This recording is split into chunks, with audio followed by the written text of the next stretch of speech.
when people ask, I've interviewed many times, so I say, well, you know, I'm a member of this organization. There are a bunch of adventurers, and through some of the emails that go back and forth, I happened upon this email about this organization that's just trying to get together, and they're planning a trip down to see the Titanic in a submersible. Well, prior to that, being here at the club, I always would see the two cups from Ralph White, who was our member, the first one to go, of the members to go down to see the Titanic. That always impressed me. It's like, wow, wouldn't that be an experience to go down and actually see the Titanic? So at that point, you know, it was already in my mind. And then when I saw that come up many years later, it's like, well, let me at least look into it. So I started looking into it, and of course it was very expensive. I called and tried to talk and see if I could make some sort of arrangement. And Stockton was actually amenable to it because I had a long history in the travel business, and I told him I could help him with the marketing. And as a result, he gave me a discount, which I swore I wouldn't, you know, tell anyone. So I'm not going to say anything. Keep our word on that. Yeah. But let's just say that I didn't. After we stop recording, we can. Yes. Yeah, I didn't pay $250,000 like the billionaires did, but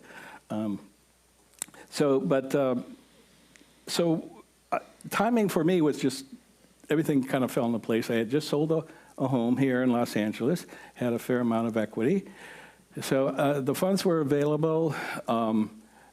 I was, you know, looking for something to do, and again, this whole thing. I mean, the movie was certainly an experience. I, you know, like many, had the opportunity to see it many times, but also the history of it. So that, you know, all of those things kind of said, yeah, why not? And, you know, as my wife will attest to many times, it's like, why not? And I'll go ahead and, and do it. So, so that's how it started. Wow. And I kind of got in late. Stockton started it like 3 years before I talked to him. And so they were just putting it together for that season. It was the spring, and the summer was the season.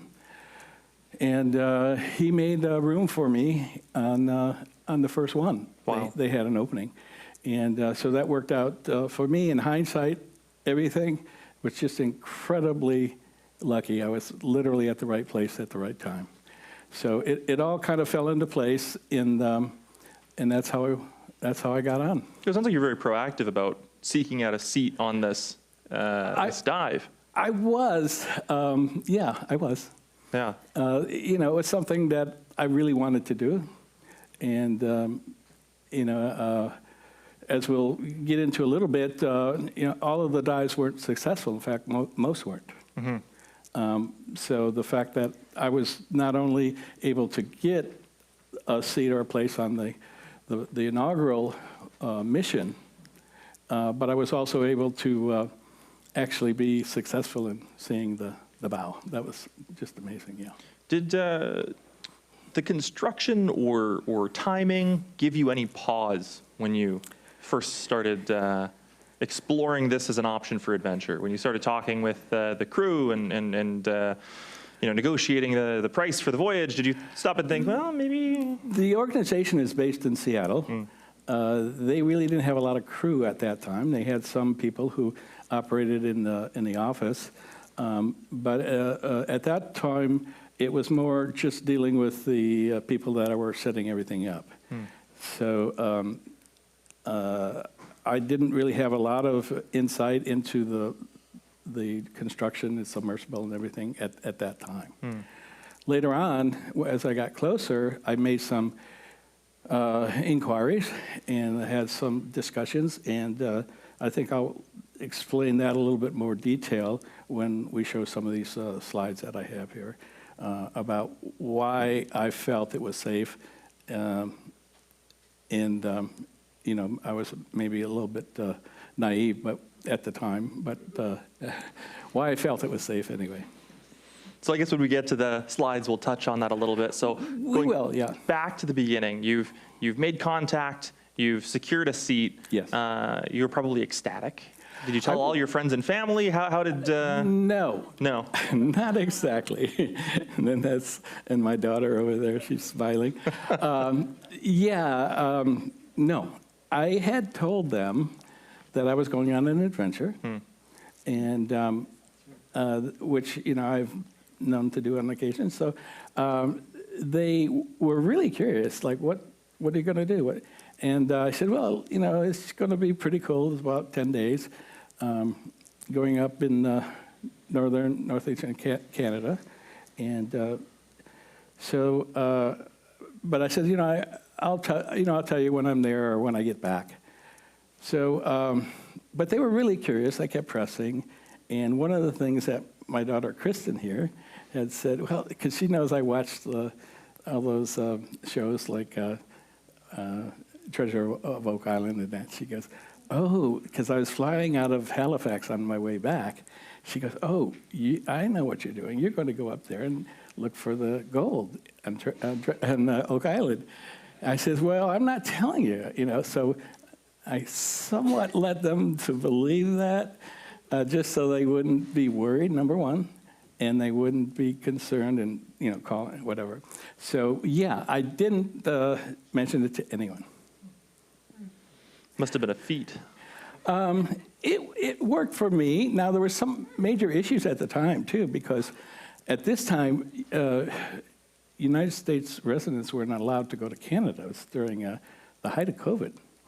So I basically had to sneak into Canada, which... I won't tell the Canadians. Well, they got enough of my blood from doing all their tests. They should be happy. But needless to say that you know, it was a challenge, but I had documentation. I put together additional documentation and enough to suffice to show that I needed to be there for this venture. And they accepted it, and I made it to St. John's. Now, did OceanGate or you know, anyone on that team have you do any kind of preparation prior to Not the trip? No. Answer your question, no.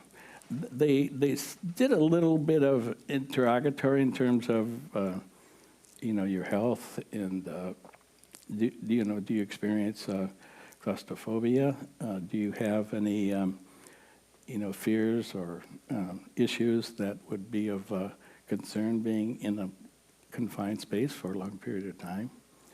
And I said no. And so they said, you're good to go. So that was... So walk me through how big this capsule is and then how long you were in it ultimately. We'll see pictures of it, and you'll see pictures of it from the inside. You know, a lot of the shows, and I've seen tons of them, they describe it as being like a small minivan interior, and that's probably close. Of course, it's a cylinder, so it's round, but that's it. So size-wise, now, again, I can talk a little bit about with the slides and that, but basically, there's 4 people that tend to sit across, or 2 and 2, across from each other, and then I was the one that was up in front. And so that was a real benefit for me in the fact that I was the first one to see the bow of the Titanic. And on the other hand, it was very cold up there. Nobody else wanted to go to be up there because it was so cold. But growing up in Michigan and that, I had no problem with that. Got a thicker skin. Yeah. So yeah, that's the configuration there. And I think we have a slide showing that too. Looks like a video almost. Video, yeah. This one may be out of place there, but I think we might have to go back a little bit further. I think we're into the program here in terms of the slides, yeah. So I think prior to this, let's go back one more. Yeah, okay, we can go, I'm sorry, ahead one more. Yeah, ahead one, okay, right here we can go to this one. So the current slide, if we want to show, is it showing the bow? Okay, so this is the first sight of the bow, and as you can see, I'm also struggling to put the flag up there too. So that was the point of impact. That was the real wow, and there are so many emotions. We did also have a moment of silence the first time we saw the bow and the ship for all of those who lost their lives there. It was very touching. Prior to going, I had read many accounts, first-hand accounts of the survivors. So it was kind of chilling. But to be able to see it there firsthand, not on TV or anything, just like, wow, it's right there. That was amazing. It was one of the most amazing things I've ever experienced. So no matter what, was done after or before or whatever, I will always have that particular thing to be able to go back and say that I was there, I experienced it, and a lot of it had to do with luck. Many great explorers, one of the first things they say is, you have to have luck. And in this case, I think I had a lot of luck. Lots of luck. Absolutely. Yeah. So what was the total trip time there and back? It's about 2.5 hours descending from the surface. The way the submersible's designed, there's no portholes, so it takes a long time to get it in place, and there's a whole procedure for launching, which it takes up time. And then the actual descent, if everything goes correctly, which it didn't on my first dive, then you should be on the seafloor in about 2.5 hours. So 2.3, a little over 2.3 miles. And then we had the opportunity, because we got close to the wreck, we had the opportunity to explore quite a bit of it. The bow section, I should say, because the bow and the astern were separated quite a ways, and there's no way we would have enough battery or time to go and see the other. And then going back up was relatively smooth as well. We had about 2.5 hours going back up as well, and then it was a very long process, especially when you have to go to the bathroom. Yeah, well, like 5 hours or more in a minivan. Well, it was 10 hours altogether. Wow. But I did have an opportunity. There's a little can there, which was actually my seat in the front there. There's a picture of it. But yeah, it was like, come on, guys, come on. Because they have this whole process, which we'll see a little bit. But anyway, yeah. What a fantastic view of the bow of the Titanic. It really is. That's the money shot. I mentioned about Menson, and, when he saw the rear of the ship where it said Endurance, he says, that's the money shot. He says, that's like the bow of the Titanic. And, of course, that is it. The Titanic, Stockton, who was quite an interesting person, a real character, and he was, part salesperson, part aerospace engineer, but he would like to. He always said, well, you go anywhere in the world, and there's 3 things that people know. It's like, the Pope and Elvis and the Titanic. So it's like, I'm not sure if that's true, but anyway, certainly Titanic is embedded in people's mind over the years. In a week, it'll be 113 years. Anyway, but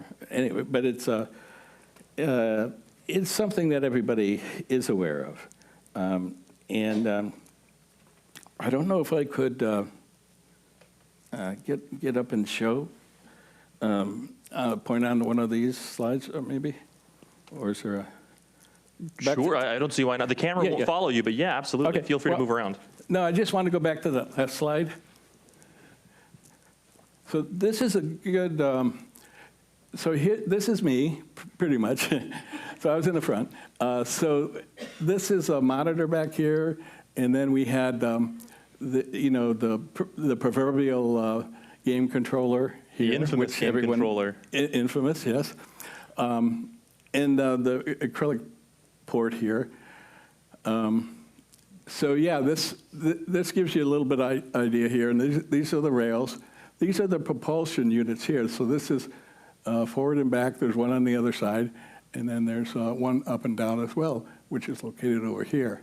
So so this is titanium front, and there's an equal size titanium cap like this in the back. Now the one in the back doesn't have the porthole in it.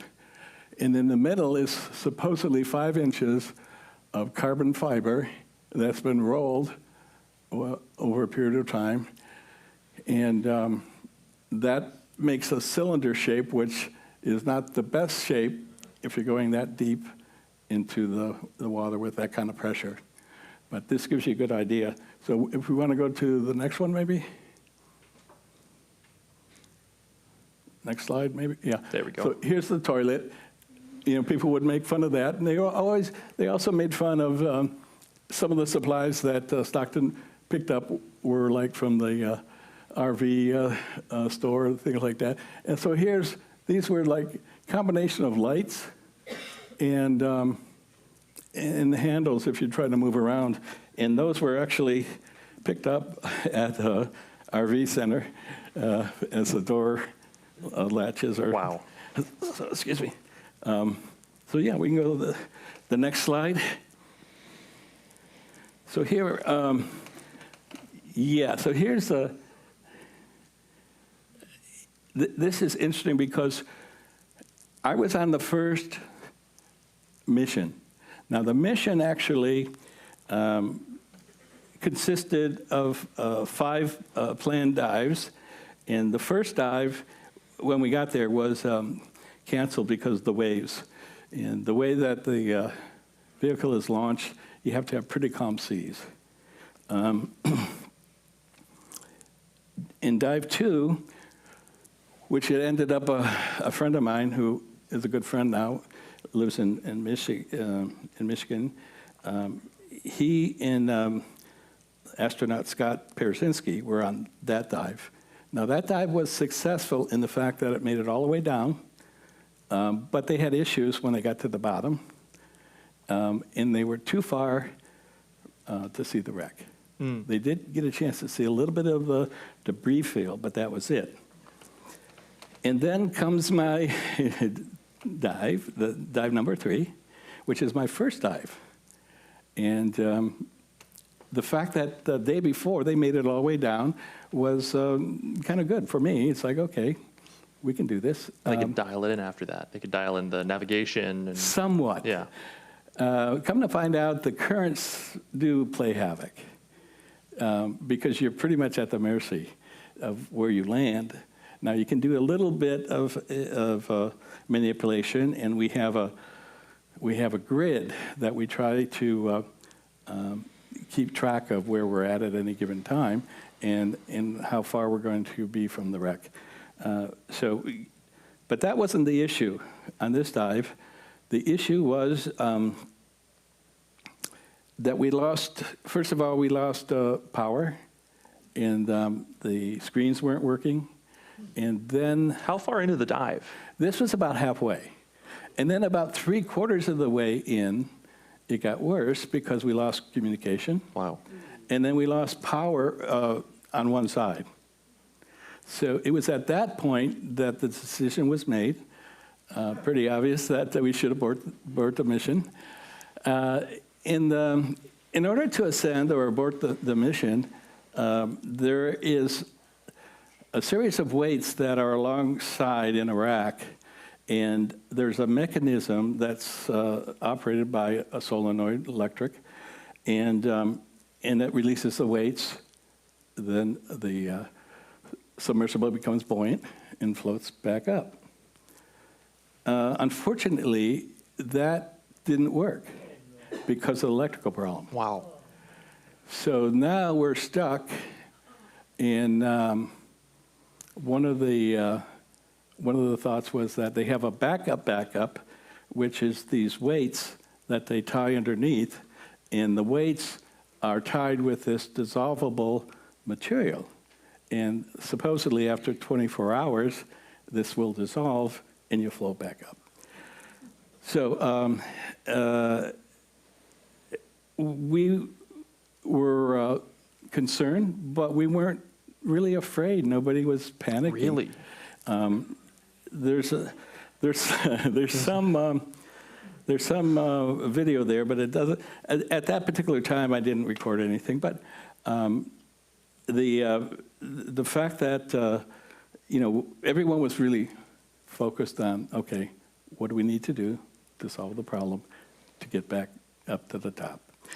So it was mentioned that if we were to somehow release these weights mechanically, so the idea was to, in the tube, the submersible, these are loaded from the top and it's supposed to drop off the bottom. Now, if we were able to turn the sub in a way that it would be over far enough, the weights would roll off the top. So that's what we did. So we all got in a row, went up the side, and then turned around, went up the other side. So we created this rocking motion to the point where we kept going, and then finally I heard a clunk. And it's like, wow, that was one of the best sounds I ever heard. And we continued to do that till all the weights were off, and we ascended. Yeah. And we ascended. And this is the part that kind of flabbergasts everyone. Because after we got up back to the top, and we were, there's a debriefing every night and all that, but Stockton says, well, Bill, do you want to go tomorrow? And believe it or not, I said yes. So you went on 2 dives? I did. You went on 2 dives with OceanGate. It was the same crew both times? Correct. Or same group of people? Yes, yeah. P.H. Nargelet, who's a wonderful gentleman, and Stockton, and a couple other guys. But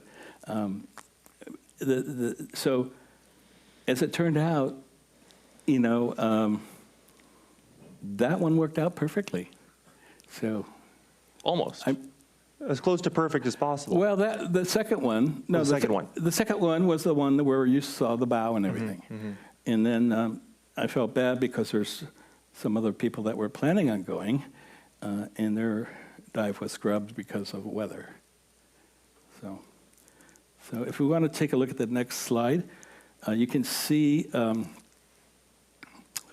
if it's playing, yeah. You can see some of the deck of the wreckage there.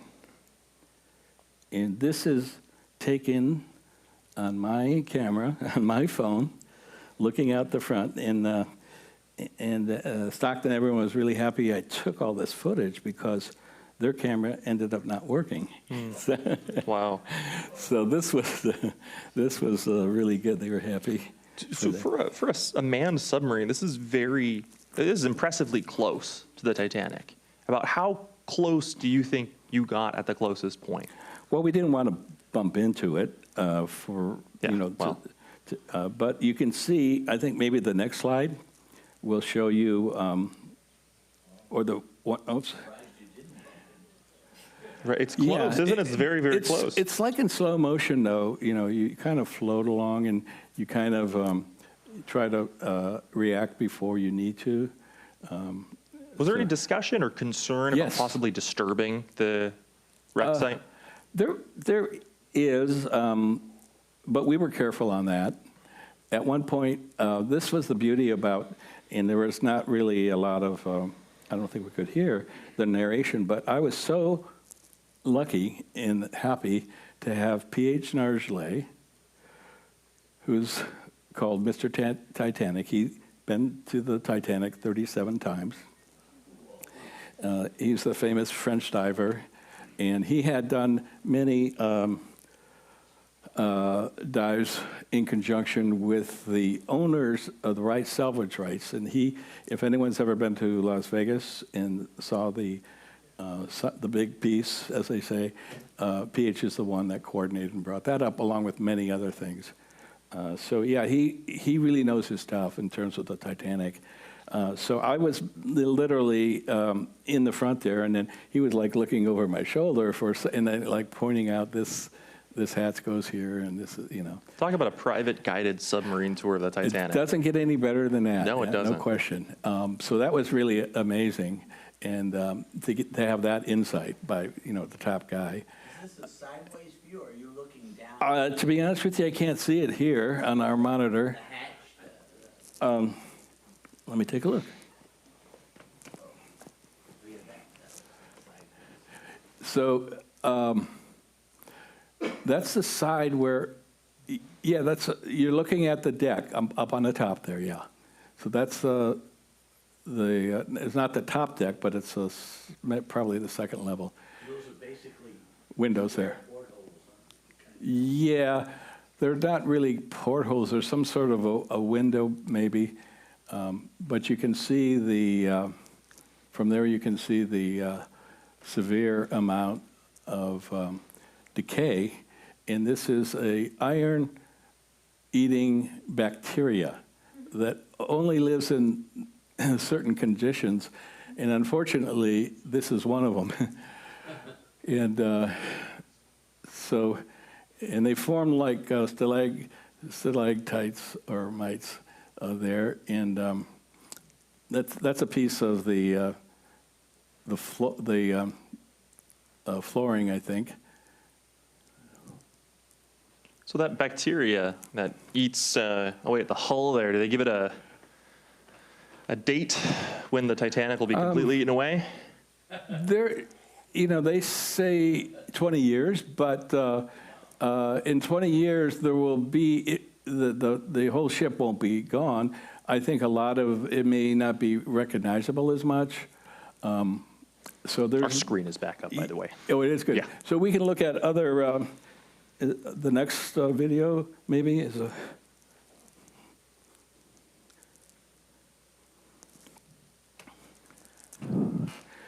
So this video here, I think we get a little closer, actually.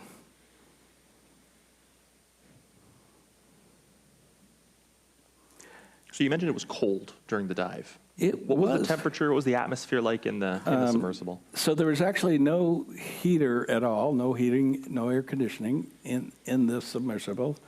The heat comes from people's body, and the dome in the front, which is solid titanium, gets really cold, and it condenses. So all of that water that condenses was like right there, but it didn't really bother me. But you can see there good close-up detail. Oh yeah, look at that. That is incredible. Yeah. But the wood, see, you can see in the background there, that is what's left of the deck, of that particular deck. And you can see a little bit of the infrastructure, but the wood, anything wood is pretty much gone. And it's interesting because, in '86 when they first went down and discovered it, they thought there might even be, bodies to see how it all ended up. And there wasn't, because the had deteriorated. The only thing that they did see, which was kind of sad, is in certain areas they saw shoes. And the process of tanning the leather preserved it, and which is kind of interesting.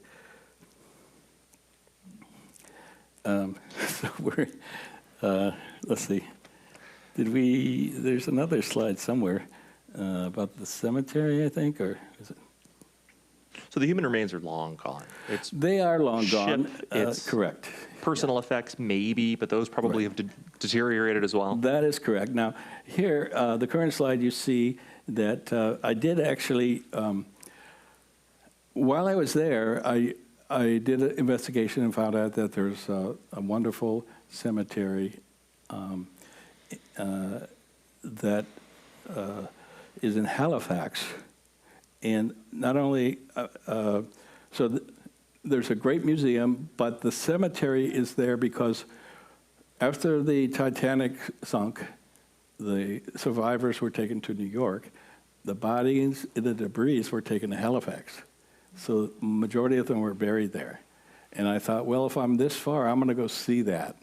So I was the only one to go ahead and make arrangements to fly over there and see that, which was really interesting to see, read the notes and inscriptions and that on the tombstones. But while I was there, it's like, well, I'm not that far from Oak Island, so I might as well go.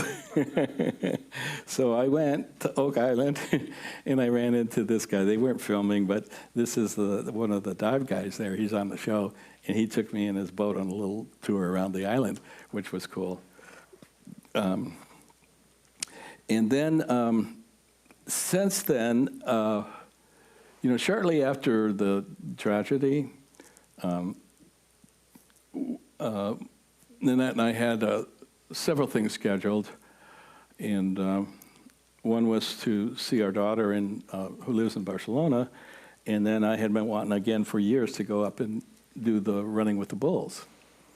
So that was, which was a lot of fun actually. The whole thing was really amazing. Not just the bull run, but the whole celebration and all that. And they had found out about your dive adventure by then. You had told your family after. Yes, she was aware of that. Yes, but the interesting thing is that so PH, Narjale, and I we spent a lot of time together on the ship, having meals together or just talking and stuff like that. And so we kept in touch Facebook-wise. And so after he passed away, his daughters were on the Facebook, and, we corresponded quite a bit.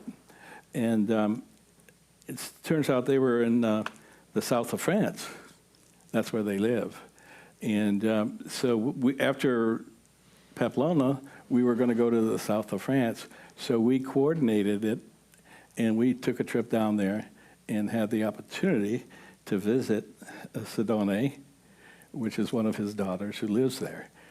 Now, at the time, my friend Joe, who was in Michigan, beforehand, he came prepared because it was the inaugural dive. He had these coins made up that said an inaugural dive, which I have a tattoo of here. Wow. Yeah.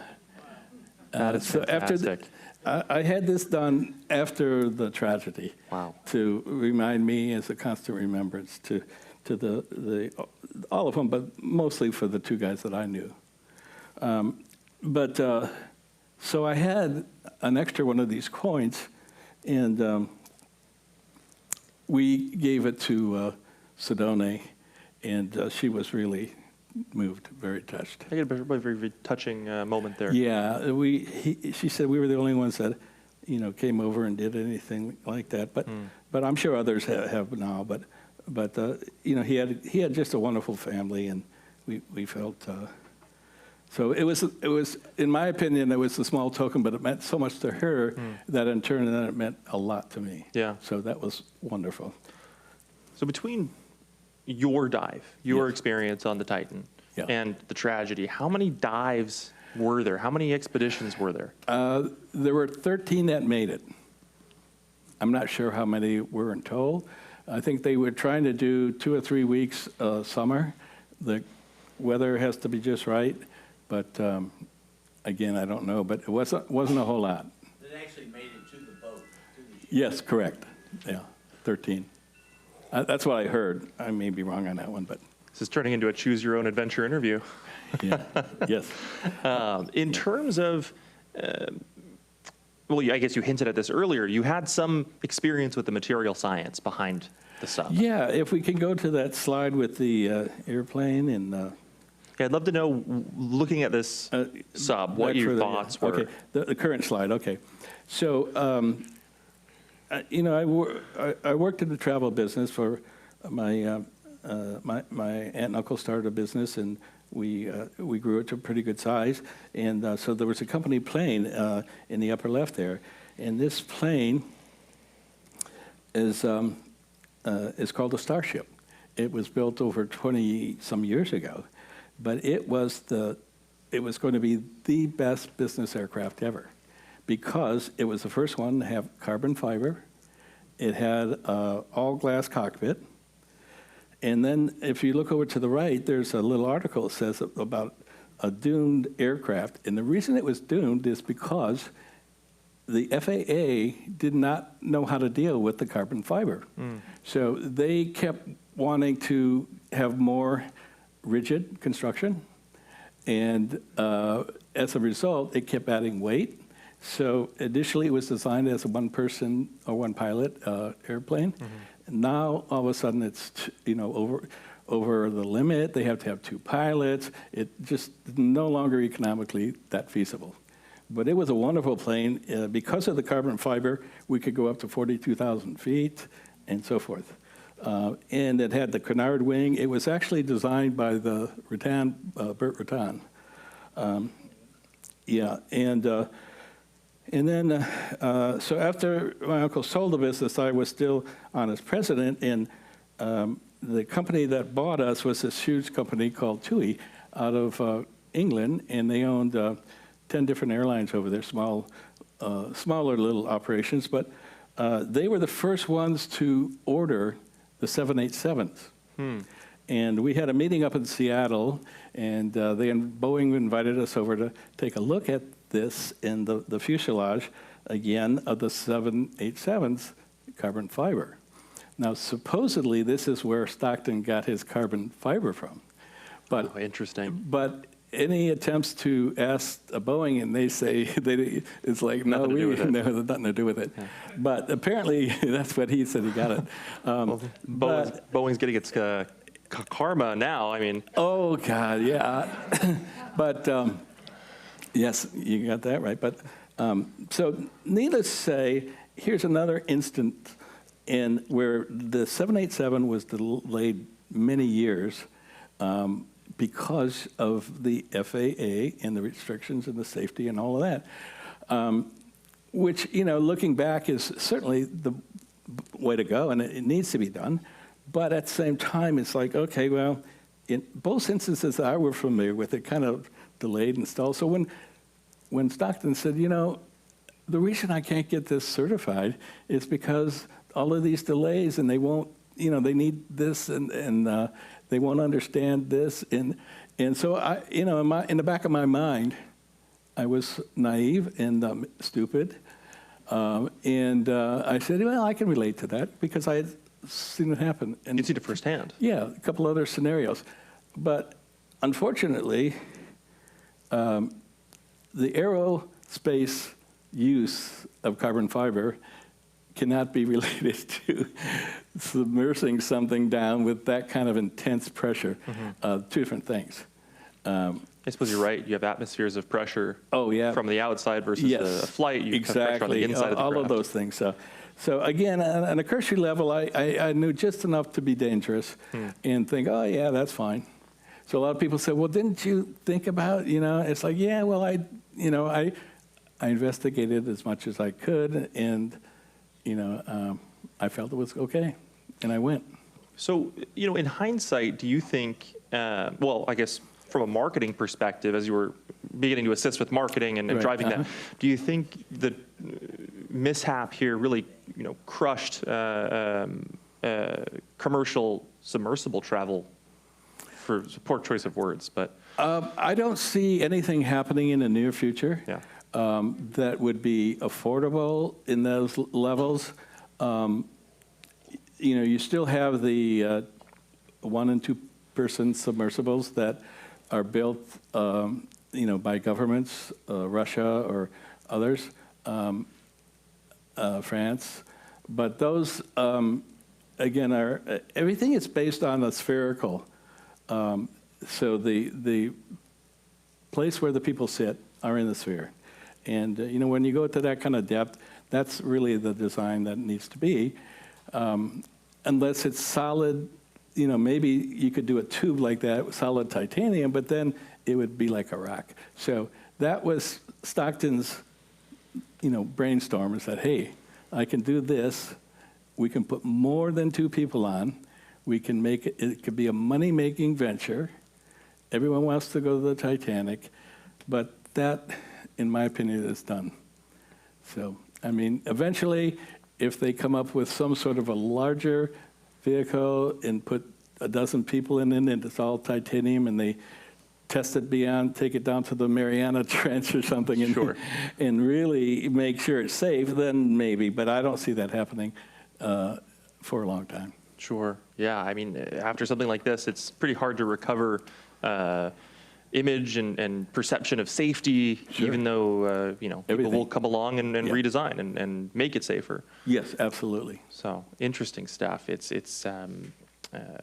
must be strange thinking about your adventure in light of the tragedy that happened. Thinking back on that, what are some feelings that come up for you? The feelings are mixed. I feel like in some respects that I was one of the luckiest people ever. And as my wife Nanette says, my guardian angel works overtime. Yeah. and I think that was the case there. So I'm very thankful. There's a copy of the LA Times and a bunch of other articles, and the interviews on TV and that we didn't play them, but we don't need to. But the LA Times article focused in on the survivors' remorse. And there's at the time it happened, there was a certain amount of that. So I think about that. It's like, I'm here, PH, and these guys aren't. So there's that. And then the other side of it is, wow, I got to do something that very few people do. So it's a little bit of both. You think those feelings and this kind of new perspective is going to impact how you pursue adventure in the future? Yes. The first thing I did when I got back is I apologized to my wife and to and to my daughters, and because I shouldn't have done that. I shouldn't have done it, and I know. So yeah, going forward, they know what I'm doing and what I'm up to, and I'm cautious, and yeah. So yeah, that's my feelings going forward. How do you feel about the way the press handled the tragedy? The questions that were asked, the portrayals of the company? Initially, there's the slide. Yeah, thank you. Initially, I didn't want to talk a lot about it because I felt it wasn't my position, number one. And number two, sometimes they misquote anyway, but when all of this real negative stuff start coming out, and I'm going, oh my God, Stockton's wife, and he's got 2 kids, and PH, and it's like, they're reading and hearing this stuff. So then I felt an obligation to go on record to say, no, this was the case. Sure, there were shortcuts, and maybe, looking back in hindsight, you can say it was all totally wrong. No, hindsight's 20/20. Of course, but at the same time, it wasn't really a schlocky operation. Everything was methodical. We had checklists. There was a procedure that if there was 3 things that went wrong, the mission would be aborted. Mm-hmm. And the reason for that is so if somebody wasn't feeling well, and then one of the cables didn't fit right, and minor things that would never scrub a mission, but in this case, 3 of them, it's done. So they had a lot of checklists and precautions in place. That's very different than some of the media characterization Exactly, of a group of cocky billionaires who wanted to go down to the bottom of the ocean and rushed it. Yes, Yes, well, I'm not a billionaire, unfortunately. That's one of the first things I always say. So I get thrown into that thing, and yeah, there it is. I'm not a billionaire. In fact, if it wasn't for my house, I wouldn't even be a millionaire. But I think that, a lot of times, it's interesting because I was listening to a story the other day about the Titanic and the people on it. And after the Titanic sank, there were people out there in the media way back then that were almost chastising the wealthy. All these wealthy people thought they had everything, and now they're, so it was a similar thing. It's like, oh, these billionaires, they got, what they deserved in that. So I think, things sometimes don't change. Obviously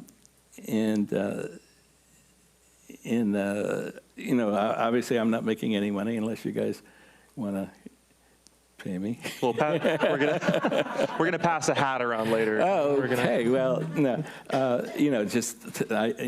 that's not me, of course, and I wouldn't want to. But I do want to say that I am currently working with the U.S. Coast Guard, and I'm hoping that within a year or so, they'll have more concrete answers for everybody. Touch a little bit more on that. Expand on that. How are you working with the Coast Guard? What is that looking like? They have requested basically all documentation that I have,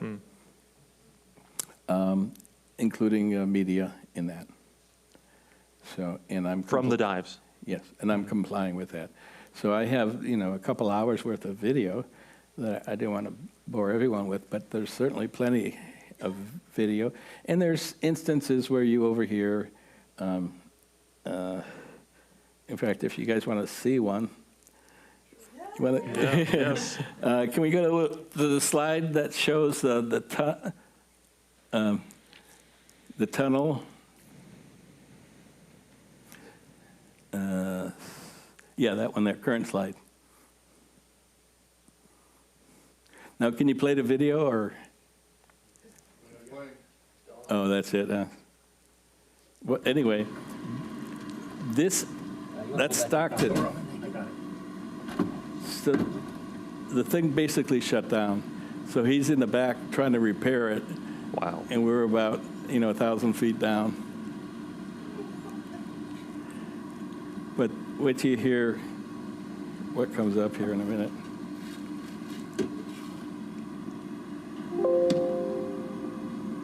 So at this point, what had gone wrong? What is he trying to repair? The video screen, Video screen. which controls everything. Just asking if they have any ideas. Yeah, they gotta start thinking of ideas, because Do you have any other ideas? We're scrubbing for ideas right now. But if you listen right now, I think. Did you want to swap monitors just to see if it's the same? Yeah, we think it's either a power problem or video screen problem.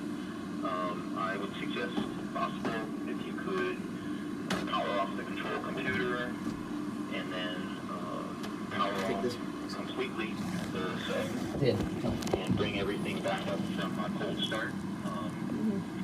That would be my recommendation at this point. Over. that's already been done. No change. So prior to this, at the beginning, I think he was asking all of us on the Titan. Cord that powers that monitor. If we had ideas, and he was talking to the mothership Possibly as well. So obviously they didn't know what was going on. But For not knowing what's going on with the screen that controls the entire operation here, I'm very impressed at the level of calm everyone's maintained. And this is more akin to when the AV goes down in the back of the Adventurers Club here, Right. versus a Yeah. submarine. yeah, So, I don't think yeah, it's necessary. yeah, the submarine 1,000 feet down is. so yeah, that's an example. And there's some that are more negative or more dirt. But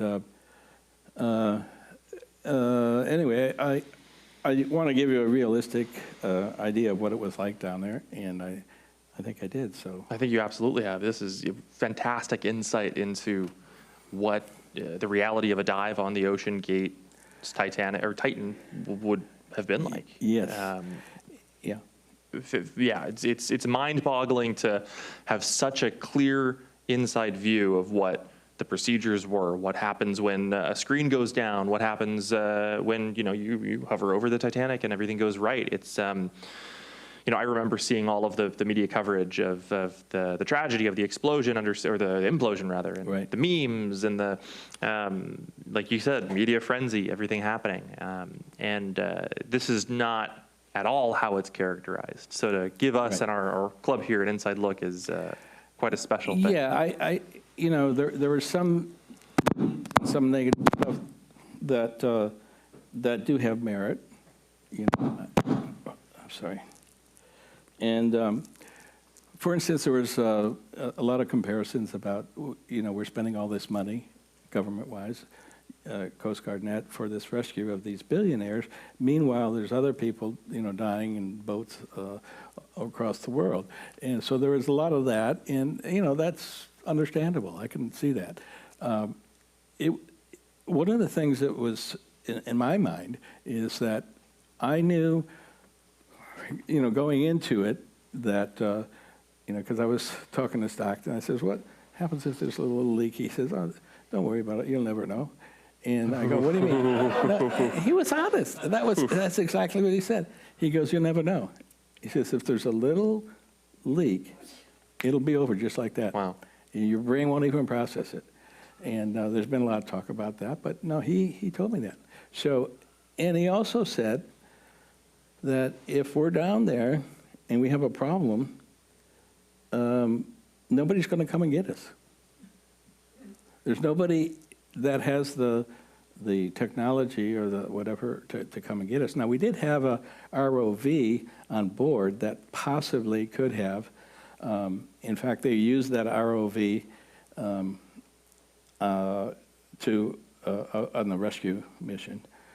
But I think on my dive in the first mission, the first year, they used a different mothership. They used the Horizon Arctic, which was much more state-of-the-art, and it had a lot more features and that.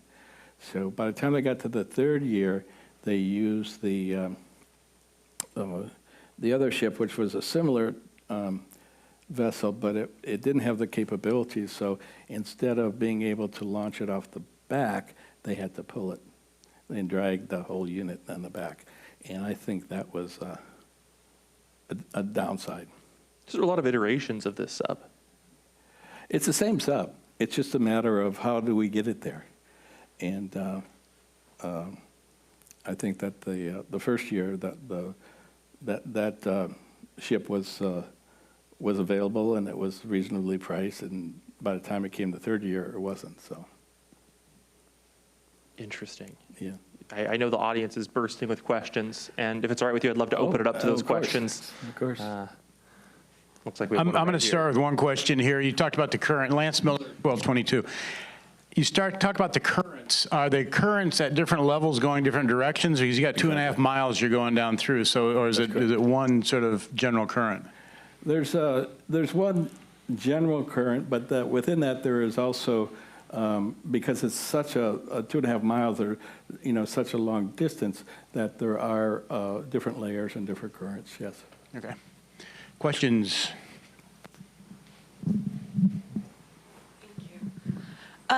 So there are, 5, 6 people ostensibly risking their lives, and nobody else wanted to sit up front just because it was cold? Yeah. I just have a hard time believing that no one was like, no, I don't need to see it. Well, no, everyone could see it.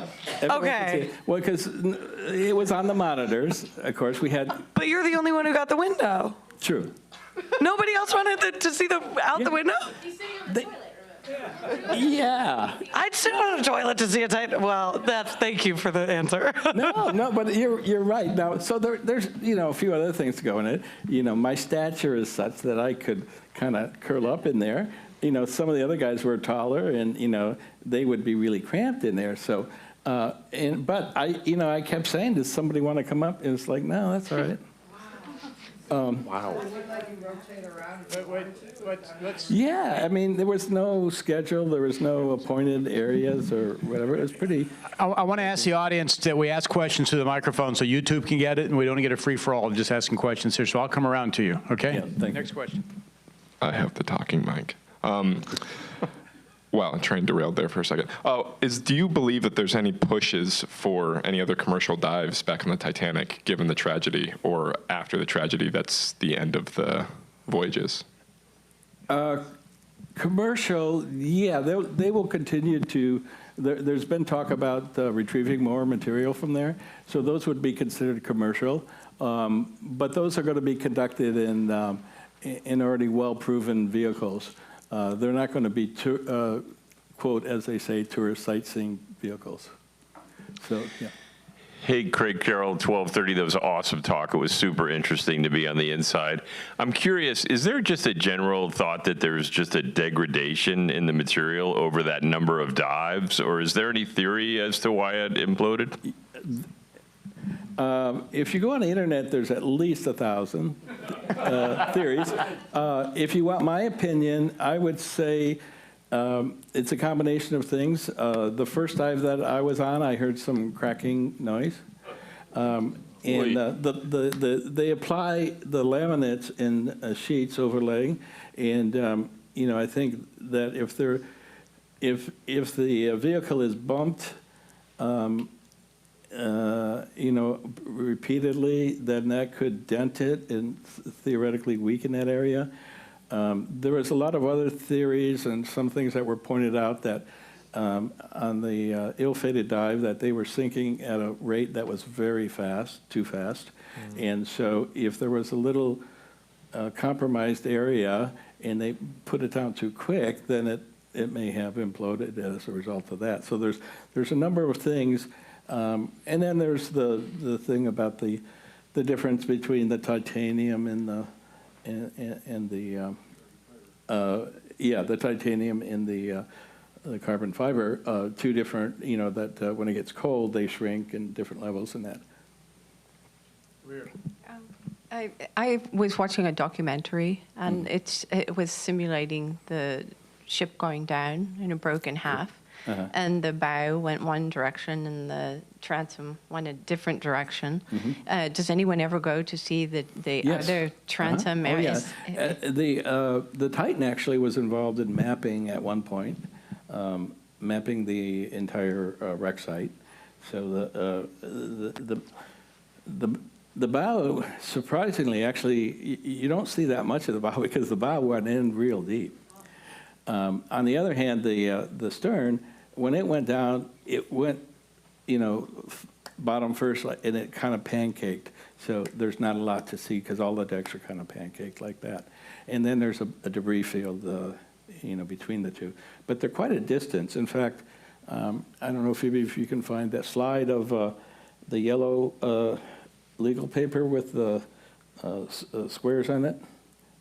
Yeah, so if you if you look real close, you'll see that the one on the left is my scribbling, and but one of my duties was to check in different times as far as our rate of descent and our where we were located, and then we were able to pinpoint on the map next to it. And if you look at the up in the upper center, there looks like a cigar. That is the part of the wreck. That is the bow section. And then all the way on the bottom left is the stern, and the rest is debris. And then if you go over to the right there, you'll see that's our progress and how we got down there, and we had to maneuver and manipulate according to the grid. So you had a set of duties to Yes. perform on the Yes. on the sub. I was a photographer, and to coordinate the mapping. Yeah. So what were some of the other responsibilities? Communication was one, and another was to work with the videos, which ended up not working. But yeah, so I used my own film. One more here. Yes. Bill, so we can kind of contextualize the map, the grid. What are the size of each of those grids that we're looking at there, for example? Oh, that's a good question. I would say probably each one would be maybe 30 meters. Look like two different sizes, or are they squares? They're supposed to be squares, yeah. Yeah. Was the trip down purely as a tourist, or was there also scientific objectives to the Titan submersible? How do they balance those two, et cetera? I'm curious. Yes, there were. I mean, to monitor the amount of decay was one of the scientific aspects, and to see, you know, what if any was sea life down there at the same time, and to get an idea of what was still remaining there. But you know, for me, it was a chance to see it. To be honest with you, I'm not a scientist, but I enjoy, you know, learning about all that and contributing and being part of it. But that was the thing for me. Got one more question. Hey, Bill, I want to ask about the decision to go on the second dive after he had some power loss, and you shake the weights off, and on one part of me says, huh? But the other part, I've been places and I've done stuff like, oh, that didn't kill me. We got out of it. You know, I tried to explain that to some people, and it's like, well, I said, well, look at it this way. We had 3 major problems, and we came back to the top, and we survived. So what more could go wrong? And now, maybe I'm looking at it a little different. And so a funny story, though, if you got a second, is that, so a good friend of mine, he knows some in Chicago. He says, oh, Bill, you got to talk to my buddy at radio. He's at WL, that's one of the big stations there in Chicago. So he interviewed me, and so we're going on, and I told him a story about what happened on the first dive, and then went on the second. And then we were joking about the live mic before. So anyway, after we were done, I hung up, but his mic was still live, and he went to his assistant there, and he goes, I can't believe he went on the second dive. So, Bill, this is fascinating. Thank you so much. 2 quick questions. First of all, I'd like to find out about the other 2 guests, but more important than that, I'm curious about Stockton's reaction. As I count actually 3 things going wrong. His camera didn't work, the video thing is you had, or whatever that screen was, and of course the weights. Yes. So I think there are probably other things. I'm just curious about how Stockton handled those things, and the other guy, PH, too. Thanks. The video screen thing happened on the first dive, which ended up being aborted. The second dive was pretty smooth for the most part. Now, we didn't capture there was a situation where the batteries weren't working because it got so cold, the batteries weren't working on the video cameras. But that was it. So we have a opportunity here, I think. Your wife is in the audience. Yes. Can we give her the mic for a moment and have her tell us how she felt about all this, finding out after the fact? If it's okay, I don't want to put anyone on the spot, but I'd love to know how you felt coming back from this. We're not putting you on the spot, okay? She's been waiting for this opportunity. Actually, I have to do this. Well, I didn't know that Bill was where he was, because lots of times I don't know where Bill is. I knew he was going on an adventure, but I didn't even know that you could go to the Titanic, and I can't imagine you couldn't pay me enough to go to do that. I don't even ride the submarine in Disneyland, right? I don't do that. We're very different. But it's just, that's how Bill is. Like, that's what turns him on. He loves adventure. He doesn't seem to feel fear very often. Like, I do enough of that for both of us. So I was like, I can't believe he went down the second time. I feel just like that guy at the radio station. I cannot believe that you did that. But what else would you do? That's what Bill would do. And so it's just kind of having to accept that he's an adventurous guy. That's why we're sitting in a room full of people just like him. So. Yes, you absolute saint. Thank you all so much for your fantastic questions. Let's give Bill a round of applause as well. What a great talk.